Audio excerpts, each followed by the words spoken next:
Alright guys, we're back here with another 1v1, Turin and JonTaun kicking it off again.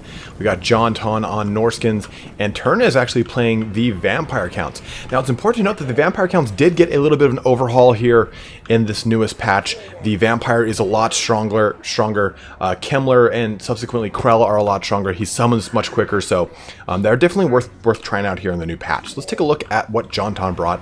A nice solid line of Marauders and Marauder champions, as well as the Brutes of the Hound, which were an auto pick in Total War Warhammer 1, and that's kind of become the case here as well. But we do have the Maws of Savagery, one of my favorite regiments of renown and best skin wolves, I think. And then you also have a nice backline of javelins as well. Now, no, we can't forget, of course, the throwing axes. Now, Turin took a nice wide line of zombies to help muck up that initial engagement here, and that's pretty huge, because now he can kind of control how he's going to attack his opponent here. And I apologize for any drop in frames per second here. This map, for some reason, has a lot of shadow issues. And we have the Red Duke kind of fluttering about. Look at his javelins everywhere. But he did go with the dreaded double Terrorgeist build, so that is pretty huge. Oh man, look at that. Frame droppage. I'm sorry, guys. Oh. Right into the line here.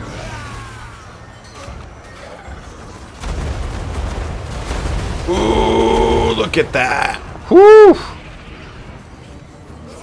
Now, I believe that means, yeah, that means that JonTaun took a Familiar Balefiend with fire. He's getting Throg up in there, trying to jump into the mix.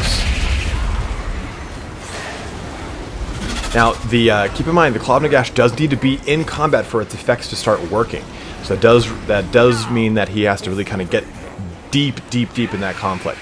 Now he's using the Maws of Savagery here to try and bring down one of those Terrorgeists. Those Maws of Savagery do have anti-large here at an AP, and so they're going to be able to do a significant bit of damage here against that Terrorgeist. Now those Javelins also being chucked across the way into the Terrorgeist is going to be pretty huge as well.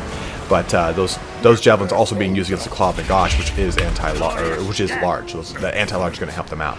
But JonTaun sneaks in a little Norscan Warhound rear charge here. That's going to be pretty big. Helps sandwich in that Claw of Nagash. You can see down the line, it's just pretty much a pitched battle all the way across the way. Turin did bring a Banshee as well. That's going to help out here, causing terror and fear, all sorts of goodiness. And those throwing axes are going to be really strong if they get on the Red Duke, so he does have to be careful about that a little bit.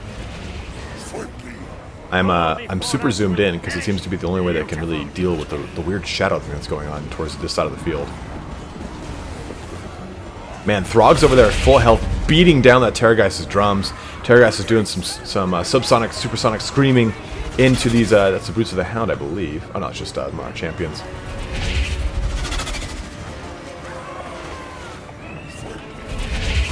Let's kind of get a better look here at what's going on. So we can see that JonTaun has won a lot of, still has a very strong backline. He's won some of the upfront line engagements, but so has Turin. The right line has buckled for Turin, but the left line has buckled for JonTaun. So it is a very interesting stalemate here, with kind of this no man's land of destruction. But I think that a lot of JonTaun's frontline troops are in bad shape, and oh man, Throg is in a two-way beatdown with the double Terrorgeist Red Duke action coming in here.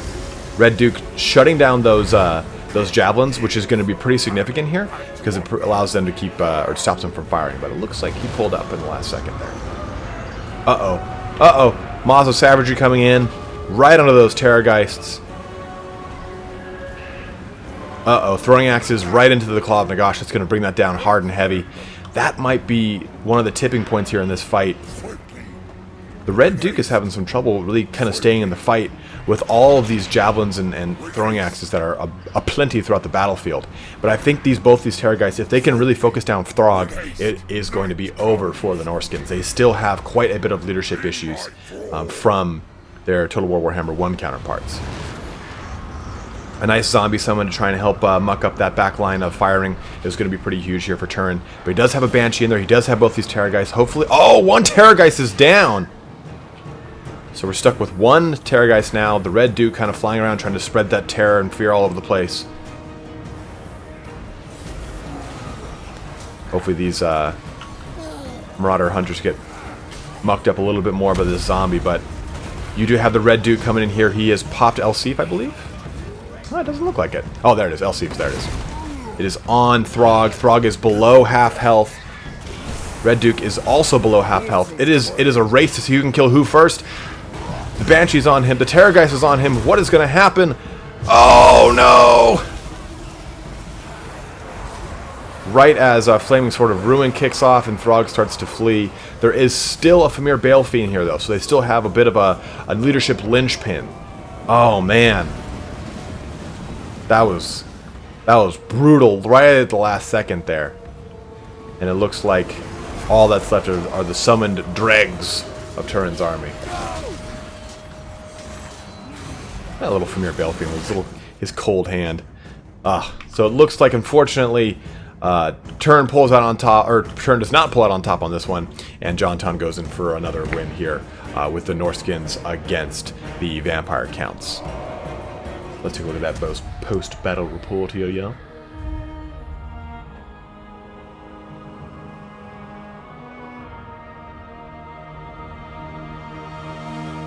Okay. So, oh man, you can see that these Marauders have a super inflated kill number because they were fighting off against so many zombies. I mean, 1, 2, 3, 4, 5 zombies with a tithe included. Obviously, that's going to amount for quite a large unit count for those Marauders to be able to take advantage of. So you have 252, 280, 228 kills between the three of them. Holy shit. They were able to really kind of buzzsaw down those zombies, which you can tell was Turin's initial idea, was to kind of help hold that line so he can control the engagement of where his Terrorgeists and the Red Duke can drop in and out. But JonTaun was able to bring 3 units of Marauder Hunters with Javelins and 2 units of Throwing Axes. JonTaun does know that the meta right now does have a double Terrorgeist build with the Red Duke, and it's better to build against that than rather than get caught out with your Throg in the wind.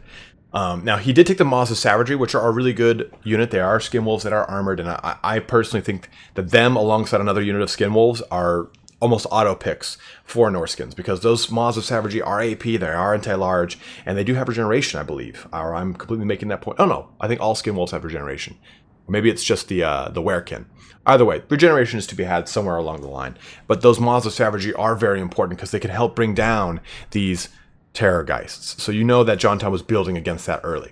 And also we had Marauder Champions out there. This is probably the first time I've seen Marauder Champions used in a 1v1 or 2v2 scenario since Norsca has been kind of brought back. So it's really cool to see them being used here with 73 and 124 kills. I mean, 200 between the two of them. That probably was a lot attributed to skeletons, but for the most part, I mean, that's a pretty significant use case for them. But again, the Famir Balefiend did get some good kills in at 48 using some of the Firestorm. I can't remember the name of it. Hail of Fire, a rain of fire. But also getting those that ruinous, the sort of ruin off every so often. I think maybe 2 or 3 total casts for it. But man, really the real MVPs of the day were the entire range line for JonTaun. 42, 89, 33 kills between his Javelins, and then 27 and 25 for those Throwing Axes.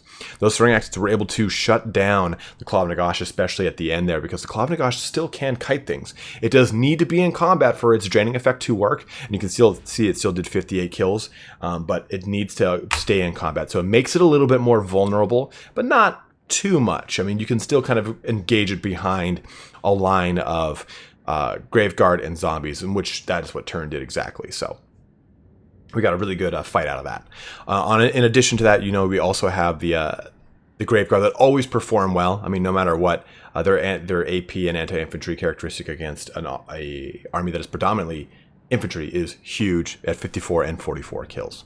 So hopefully you guys enjoyed this little battle here today. We will start to have more stuff as things come out here. More 2v2s, more 1v1s. We're going to be doing a head-to-head between Turin and I. We will be doing a unit testing video like we did for the Tomb Kings. We have stuff coming out with Indie Pride, Gojira Gaming, Janet on occasion. All sorts of people are up in the mix here right now. But as always, guys, thanks for watching, and let us know if there's anything that you guys want to see as far as matchups go.